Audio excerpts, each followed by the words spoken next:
Hello and welcome to Truth in Christ for You. I have some very interesting video to share with you.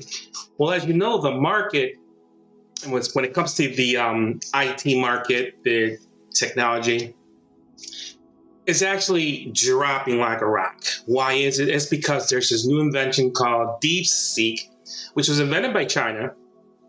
And Microsoft, Google spending billions of dollars for like ChatGPT and other similar type of function that we currently use today. And they're investing a lot of money into technology.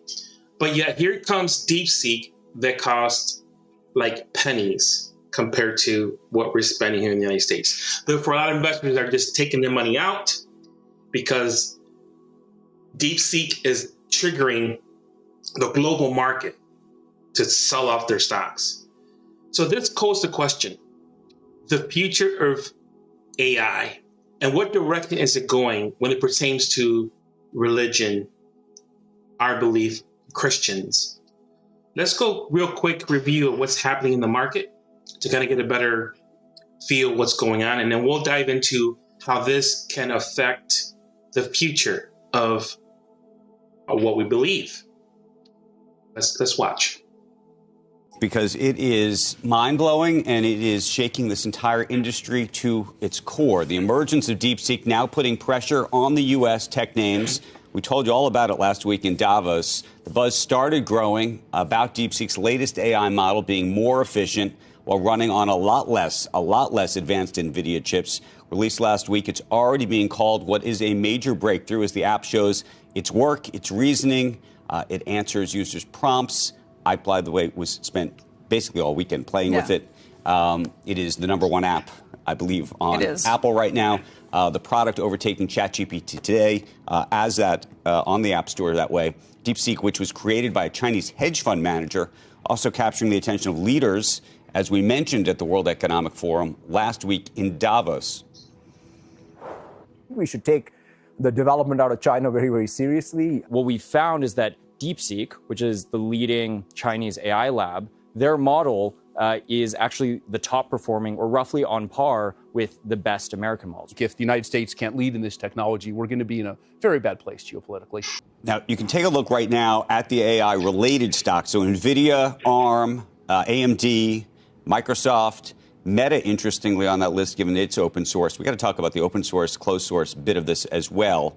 And then it's a shocker to see NVIDIA down by more than 12% right now. Absolutely. And then you have global chip stocks also in the red across the board, ASML Holdings and others. There is the question, I will say, Alexander Wang made the point last week, and it's become sort of the question mark about all of this, which is, he suggested on our air that it is possible that they were using some of the highest performing NVIDIA chips, perhaps as many as 50,000 of them, to build this model. Now, and they weren't supposed to have those chips. Right. If so that's the case, true, not the size. The dynamic is different. Yeah. If it's not true, then maybe all bets are off. It's possible, by the way, even if it is true, meaning even if they use those chips to create this, or at least partially to create this, it is still a significantly more efficient and better model. I think everybody agrees that right this moment, I mean, I don't know if did you get to play? It is mind-blowing. It looks really great. I mean, it feels like it's open source, so people can test this out themselves. But I can tell you all the tests that I do just to see whether I think the writing is better, whether I think that it can answer certain questions. Yeah. I mean, it was not only faster, it was more human. The reasoning is shocking. I mean, there were moments where I was like, oh my God.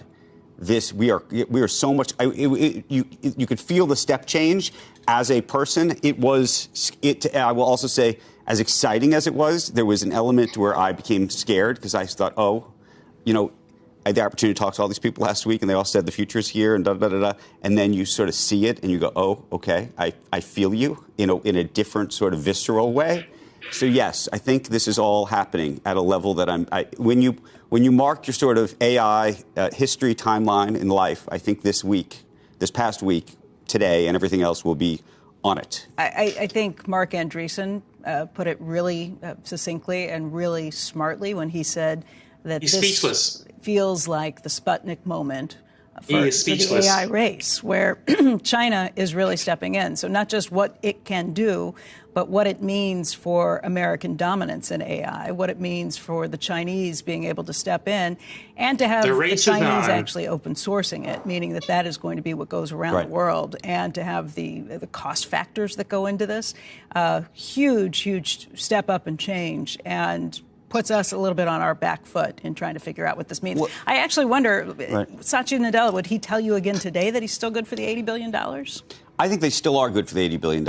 I think actually everybody's, I think the processing power issue is there's an element of which you're going to still have to have the $80 billion. Do you believe that?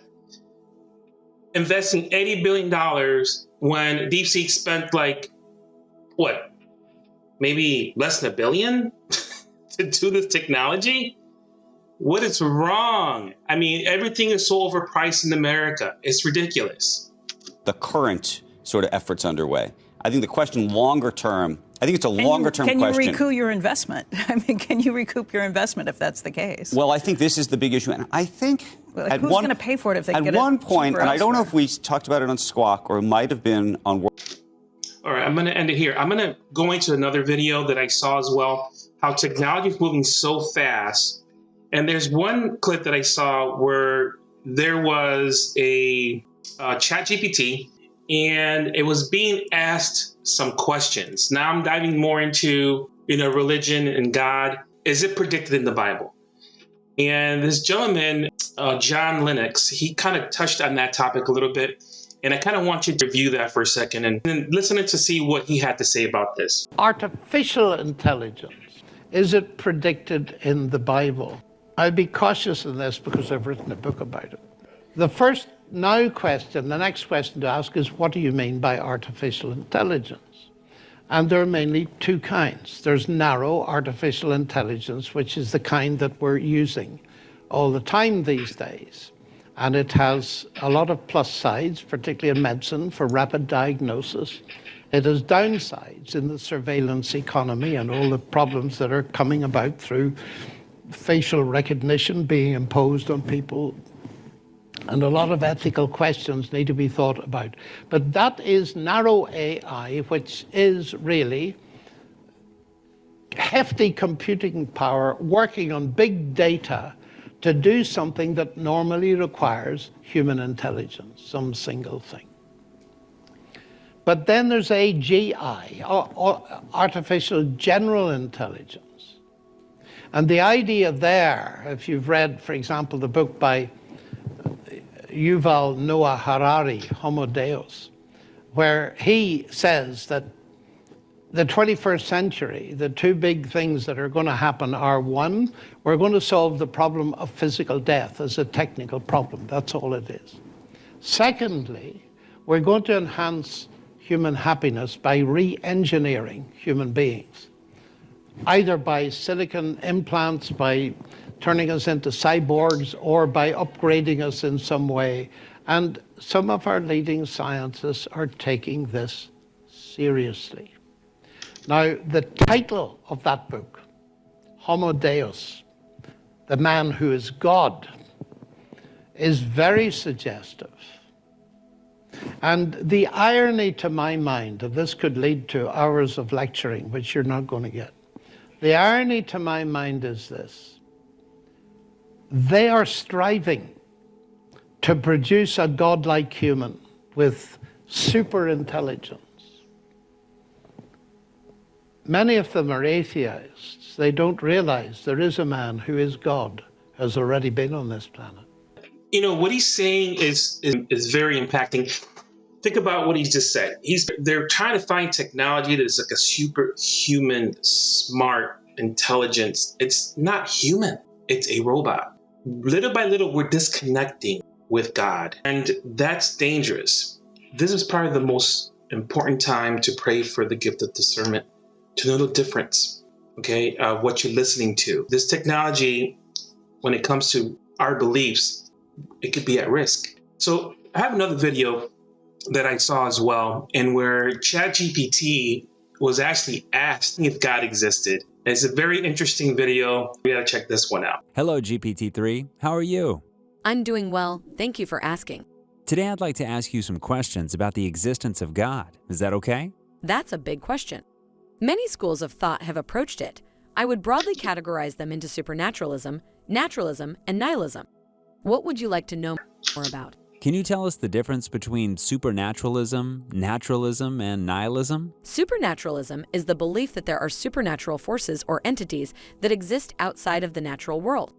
Naturalism is the belief that the only reality is the natural world and that no supernatural forces or entities exist. Nihilism is the belief that there is no meaning or purpose in life, and that everything is ultimately meaningless.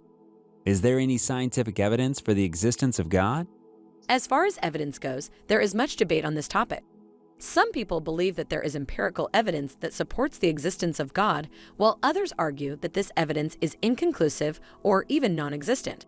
Personally, I lean towards the latter view. Some people think that the fine-tuning of the universe is solid evidence for the existence of a creator. What do you think about this idea? I think that the fine-tuning of the universe is evidence for the existence of a creator, but I don't think that this creator is God. I think that there are many possible creators, and that we don't yet know which one is responsible for the fine-tuning of the universe. There's a disconnect. They don't believe that it's the God that we serve. Can you give us some examples of these many possible creators? One example of a possible creator is the multiverse hypothesis. This hypothesis suggests that there are many universes, each with its own set of laws of physics. If this hypothesis is true, then the fact that the universe is finely tuned is proof that a creator exists. Another example of a possible creator is Darwin's evolution theory. Can you tell us more about this theory? The basic idea behind evolution is that over time, small changes in the DNA of organisms can lead to big changes in their appearance and behavior. For example, the legs of a frog might become longer if there is enough variation in the DNA of frogs. If there was a creator or a God, why do you think they created the universe? I'm not sure that there is a single overriding purpose for the universe.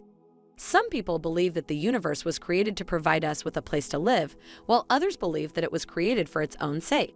Personally, I think that the universe is incredibly interesting and fascinating, and I'm fascinated by the way it works. What do you mean by created for its own sake? From my perspective, created for its own sake means that the universe was designed and constructed in such a way that it is intrinsically valuable and worth exploring. Notice what this AI was saying, how it's using a lot of hypothesis and the reason about being a creator, but there isn't a God. There's a lot of other options besides God. So that's very concerning. Now, here's the most interesting part of all this. You think that a church will use AI, let's say, to do mass or something, knowing this information? Do you think that's possible? You wouldn't think so, right? Let me show you this video. You are going to be floored. In the house of God, everyone is welcome with open arms, even robots. Like it or loathe it, ChatGPT is part of society and now part of the congregation. As Germany's churches experience a drop in numbers of pastors, this church in the Bavarian town of Fürth has the answer by using artificial intelligence. During service, this avatar preached to more than 300 people for Mass. But can we really commune with robots? I was pleasantly surprised at how well it worked, but one thing I definitely missed, of course, was simply emotionality. It was exciting, interesting, but for me it was too monotonous. The avatar spoke too quickly. Sometimes you couldn't really think in your head during the service. It wasn't personal enough. So, in this church, worshippers are no longer inspired by the words of a preacher. And while some may say this is sacrilegious, the theologian behind it insists this is the future of worship.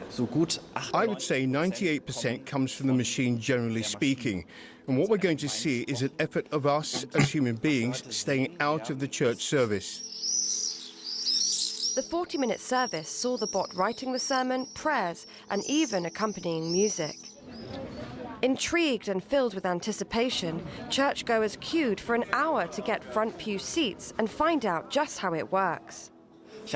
I told the artificial intelligence, we are at the church congress, you are a preacher. And the motto is, now is the time. What would a church service look like? And then it spits out a rough framework first. And then you say, okay, now why don't you do this introduction? And then she writes this introduction. And that goes on and on. You end up with a pretty solid church service, I would say. Whether you're a believer or not, the use of AI arguably brings services into the 21st century, allowing them to become more accessible and inclusive. But there's certainly no doubt it takes practice what you preach to a whole new level. Shadia Edwards-Dashley, TRT World. The way I'm looking at this, a lot of people are going to start going to AIs for advice. In some cases, even believing that an AI is a god, which is ridiculous. It's a so sacrilegious, and that is the future. We have to be very careful that we don't fall in these traps. Came across another video as well. It's called God Robots.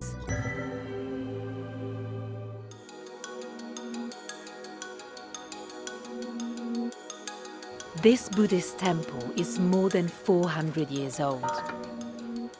And inside is a robot. It's designed to look like Canaan, the goddess of mercy. It's called Minder. It's neither man nor woman. It's made of aluminium. Its hands, shoulders and face are covered in silicone to resemble human skin. Monk Tensho Goto thinks this robot can teach people the true essence of Buddhism. この部分はロボットの方が優れてます。私は死んだらもうそこで、だけどね、ロボットはね、一番いい方法をずっと考えながら AI で考えながら進化させていくことができるわけです。これは優れたもんですね。ロボットは死ぬことがない。These university students have come to see Minder for the first time. A whole sermon delivered by a robot.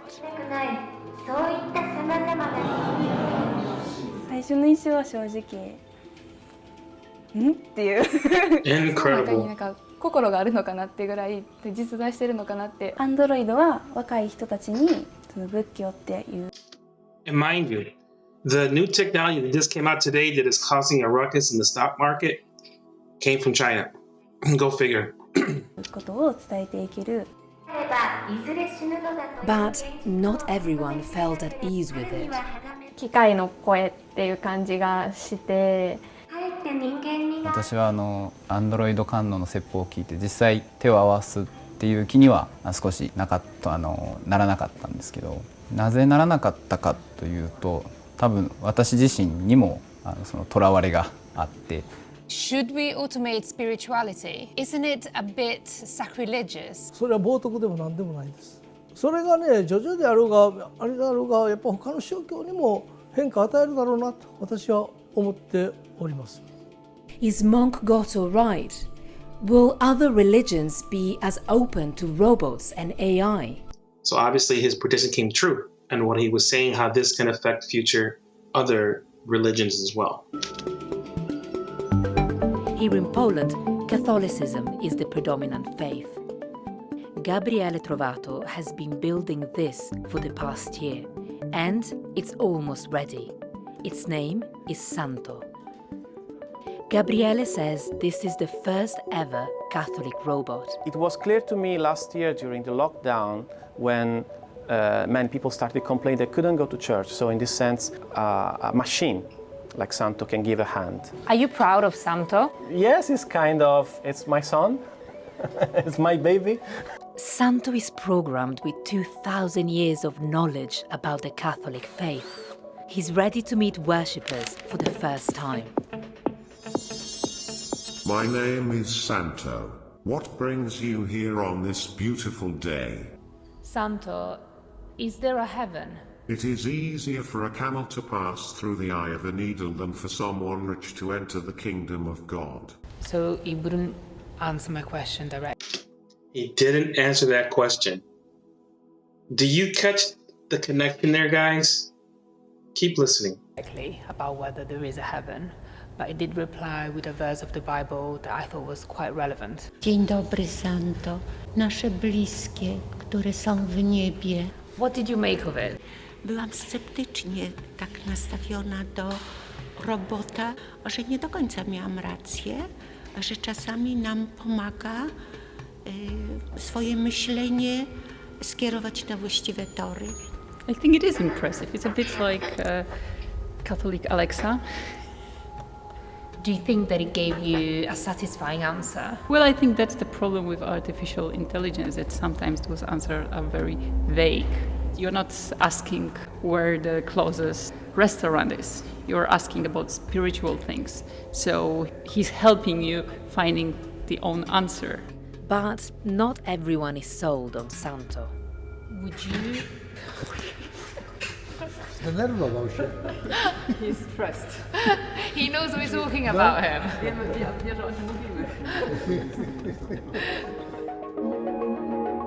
People here have mixed feelings about the robot. Most of them said they prefer a human priest, but they were surprisingly open-minded.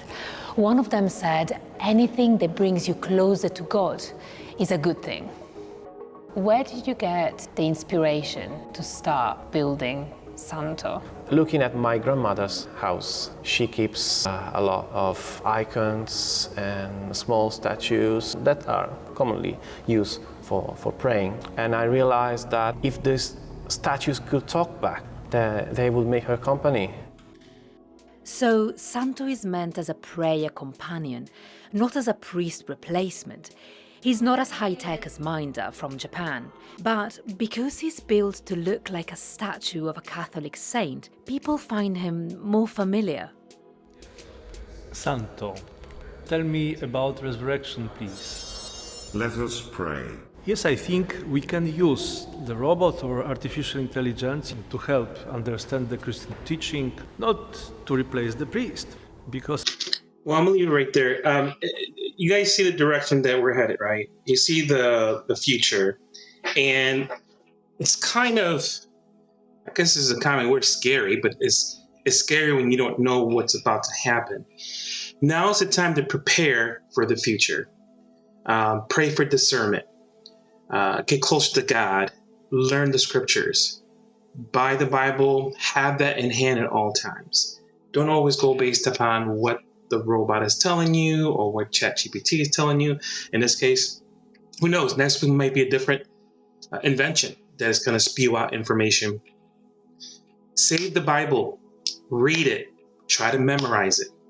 Because you're going to see that the new future is going to try to disconnect humans from God. So with that being said, thank you for watching, and hit that subscribe button to help support this channel and to let other people know about this. And have a wonderful, blessed day. Amen.